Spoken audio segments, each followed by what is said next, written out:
Welcome back to your ultimate pit stop, Piston Pundit. For decades, North America's economic drivetrain ran through one cylinder, the United States. If you wanted serious capital, long-horizon infrastructure money, or industrial-scale investment, Washington and Wall Street set the rev limits. But in 2025, that engine started misfiring.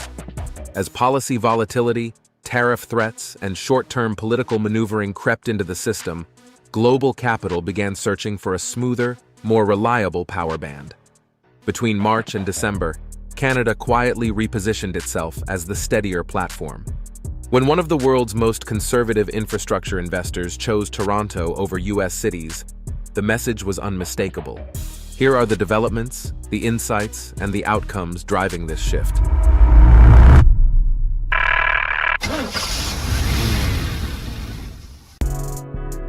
When capital stops waiting, markets lose U.S. patience.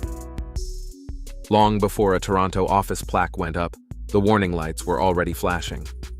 Early 2025 saw markets grappling with renewed tariff talk, conditional trade relationships, and shrinking investment timeframes in the United States.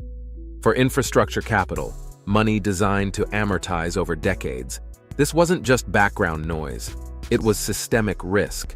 Pension-backed investors don't thrive in stop-start environments.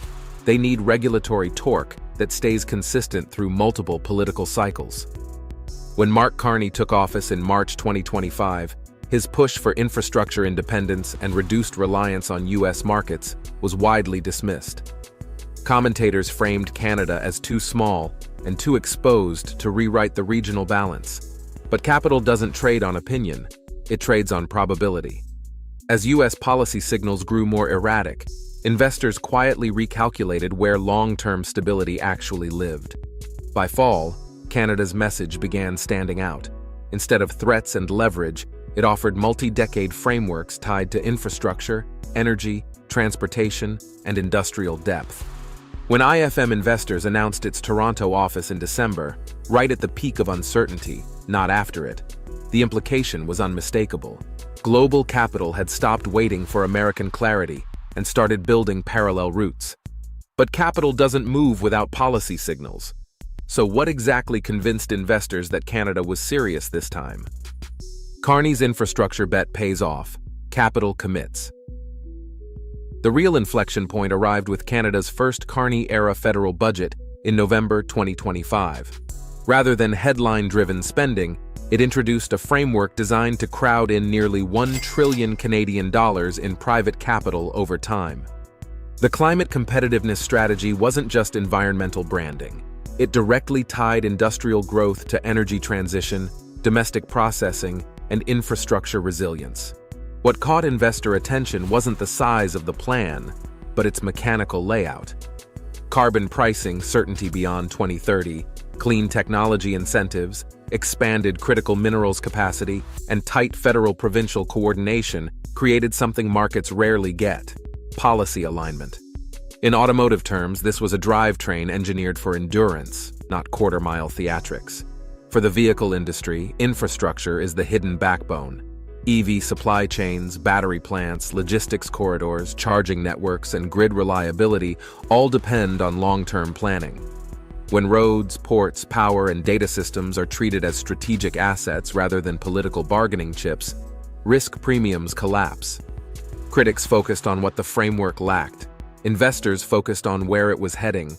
Compared to an environment where tariffs could be dialed up overnight, Canada's unfinished but predictable setup looked far safer. And that predictability set the stage for one decision that reset the market signal entirely. Before we go any further, if you're enjoying this breakdown, take a second to subscribe to Piston Pundit. It helps the channel grow and ensures you don't miss the next wave of vehicle updates, industry shifts, and supply chain stories that actually move markets. Now, let's shift gears and look at the move that made this shift impossible to ignore. IFM's Toronto move resets the North American signal. IFM Investors isn't hot money chasing yield spikes. Backed by Australian pension funds, it manages roughly $263.6 billion Australian dollars, about 242 billion Canadian dollars, for more than 800 institutional clients.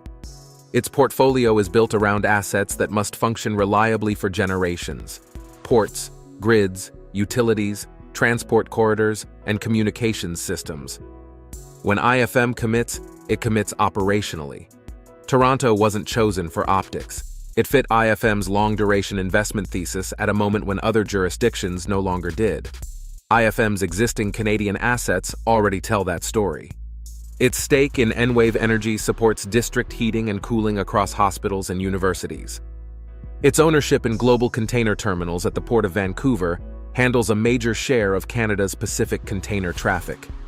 These aren't optional components, they're national arteries. The Toronto office exists to scale that exposure across energy infrastructure, logistics, utilities, and digital systems. Ken Luce's public comments made the subtext clear. Canada treats infrastructure capital as a partner, not a bargaining chip. But infrastructure doesn't operate in a vacuum. Trade policy still shapes where capital ultimately settles. Tariffs trigger diversification, capital escapes pressure. Tariffs are often framed as tools of strength. In real-world mechanics, they behave more like heat, forcing capital to flow away from friction points. As trade tensions escalated in 2025, many assumed Canada would downshift and absorb the pressure. Instead, it quietly rerouted the system. IFM's expansion into Toronto didn't happen after tariff risks faded. It happened while they were intensifying. That timing aligns with Carney's late 2025 diplomatic push, which secured tens of billions in sovereign capital aimed at infrastructure, energy, and critical minerals. These weren't loans tied to political concessions.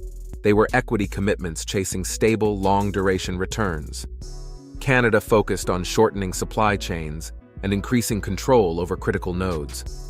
Rare earth processing in Saskatchewan, energy corridors linking directly to global markets, and infrastructure flowing through Canadian-controlled assets all reduced reliance on external intermediaries. Every tariff threat reinforced this logic. Instead of compliance, diversification accelerated. And that naturally attracted a very specific type of investor, one that thinks in decades, not quarters. Patient capital wins long game, generational advantage. What truly defines IFM isn't its balance sheet, it's its ownership. Australian pension funds operate on 40-year timelines designed to fund retirements across generations. That kind of capital can't tolerate chaos. It demands governance stability, operational depth, and political maturity. That's why IFM builds teams on the ground. Its Toronto office isn't symbolic. It's an operational base designed to manage assets that must perform reliably for decades. Job creation tied to infrastructure compounds over time because these assets don't leave when headlines fade. This contrasts sharply with environments dominated by short-termism. When policy volatility rises, capital shortens its horizon. When horizons shrink, infrastructure investment decays. Markets understand this cycle intimately. The broader pattern is already visible. Manufacturers exploring Canadian production to avoid trade friction. European firms choosing Toronto over New York. Asian capital flowing toward Vancouver instead of Seattle. Each move looks incremental. Together, they represent one of the quietest but most consequential capital reallocations in modern North American history. Which brings us to the bigger picture, and the final verdict. Verdict: stability becomes the ultimate competitive edge.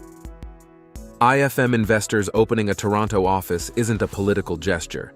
It's a market judgment delivered by some of the most patient capital on Earth.